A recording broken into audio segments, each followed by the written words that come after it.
What's up, beautiful people? Today we're going to be checking out why do intellectuals love socialism? Let's get to it. You refer to intellectuals in society. Whom do you mean? I mean people whose end products are ideas. There are other people with great intelligence whose end products are things like the Salk vaccine. A research scientist is not necessarily an intellectual. That's right. An engineer isn't necessarily an intellectual. That's right. Because the engineer is judged by the end product, which is not simply ideas. If he builds a building that collapses, it doesn't matter how brilliant his idea was, he's ruined. Conversely, if an intellectual who's brilliant has an idea for rearranging society, and that ends in disaster, he pays no price at all. I see. Let me quote intellectuals in society, quote, "The fatal misstep of intellectuals is assuming that superior ability within a particular realm can be generalized to superior wisdom or morality overall.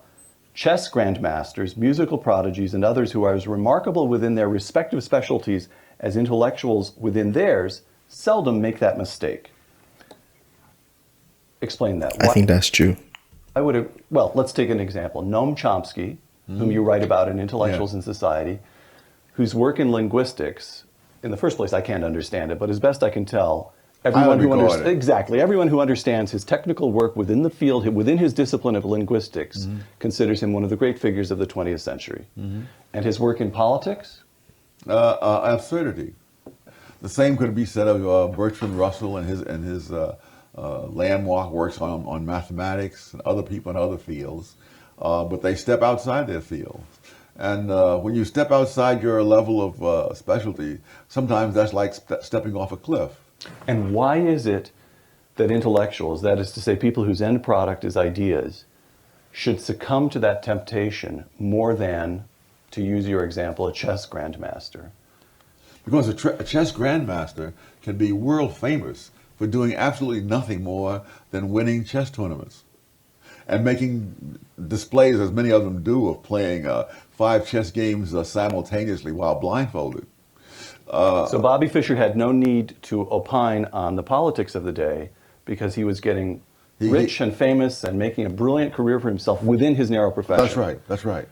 But intellectuals, what? They languish in obscurity, no matter how smart. Well, the whole question of when is someone well known or not came up during the visit of Jim Flynn from New Zealand here a few years ago. He's one of the world's authorities on IQ tests.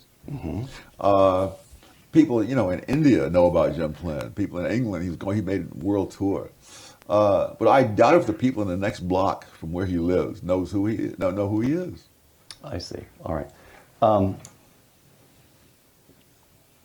It is far easier to concentrate, again, I'm quoting from Intellectuals in Society, it is far easier to concentrate power than to concentrate knowledge. Yes. What bearing has that got on the influence that intellectuals have over society as a whole? Because they believe that since knowledge is concentrated in people like themselves, what needs to be done is, in a quote from President Obama, is to put more power in the hands of the experts. So the intellectual temptation is to say, look, we already know everything. That's right. If only we also had The power. all the power, Yes. everything would be just fine. Yes. And what's wrong with that view? Why isn't that a sensible view? One, they don't know everything. They don't know 1/10 of everything.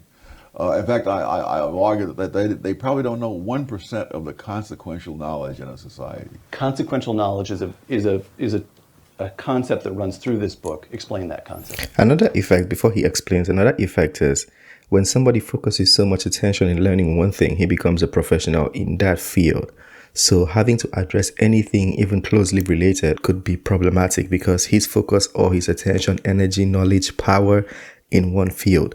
Then giving this person so much power because he thinks he knows one thing that might exceed the boundaries of what he really knows, that is not good for the society. So yeah, I do agree with Thomas Sowell. Most of his videos, I agree with them, but not everybody who watches me agrees. Let me know why. Knowledge whose presence or absence has consequences, serious consequences.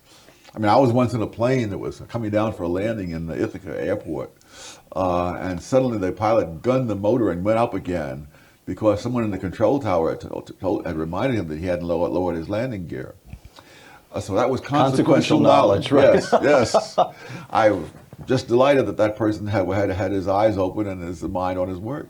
So the notion here is that the kind of knowledge, the kind of consequential knowledge required to prove effective in governing a nation, such as the United States, with the biggest economy in the world, 300 million people, you can put together quite a large group of professors, and they're still not going to possess the knowledge that would enable them to run General Motors, for example, or to run the nation's healthcare system, for example. Oh, absolutely.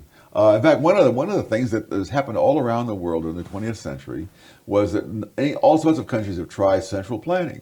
Now, the guys who run the central planning, they usually have advanced degrees from prestigious institutions. They have mountains of statistics sitting there, and they have all the experts in the country at their beck and call. And yet, when you take the power out of their hands and return it to the market, then all the hundreds of millions of people who don't have any of those things usually end up with a higher rate of growth and a more rapid decline in poverty. Because consequential knowledge by its nature tends to be diffused, widely diffused. Yes, yes. I think another word for consequential knowledge could be street orientation. People call it street OT. Yeah, but it does make sense. Another example would be, I think 50 Cent had said something controversial one time. He said, if they taught you how to make money in school, then the professors will be too rich to be teaching. Now, why did I bring that example? The economics professors, they know so much about economics, but they are not the richest people in the world.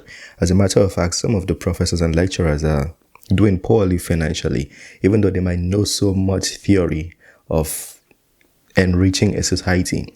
So imagine taking that person and giving them a position of authority in the government. Do you think they're going to enhance the nation or not? I kind of doubt it. They might have a lot of theory on what to do and what not to do, but I don't think they would be able to help, because if they were able to help, they would start from themselves, Charity begins at home. Just saying. Overcoming adversity is one of our great desires and one of our great sources of pride, but it is something that our anointed deep thinkers strive to eliminate from our lives through everything from grade inflation to the welfare state. The anointed want to eliminate stress, challenge, striving, and competition. They want the necessities of life to be supplied as rights, which is to say at the taxpayer's expense, without anyone's being forced to work for those necessities, except, of course, the taxpayers. Nothing is to be earned. Self-esteem is to be dispensed to school children as largesse from the teacher. Adults are to have their medical care and other necessities dispensed as largesse from the government. People are to be mixed and matched by race and sex and whatever else the anointed want to take into account in order to present whatever kind of picture the anointed think should be presented. This is a vision of human beings as livestock, to be fed by the government and herded and tended by the anointed. All the things that make us human beings are to be removed from our lives, and we are to live as denatured creatures controlled and directed by our betters. Those things that help human beings be independent and self-reliant, whether automobiles, guns, the free market, or vouchers, provoke instant hostility from the anointed. Automobiles enable you to come and go as you wish, without so much as a by your leave to your betters. The very idea that other people will go where they want, live where they want, how they want, and send their children to whatever schools they choose is galling to the anointed, for it denies the very specialness that is at the heart of their picture of themselves. Guns are completely inappropriate for the kind of sheep-like people the anointed envision, or the orderly, prepackaged world in which they are to live. When you are in mortal danger, you are supposed to dial 911, so that the police can arrive on the scene sometime later, identify your body, and file reports in triplicate. The free market is a daily assault on the vision of the anointed.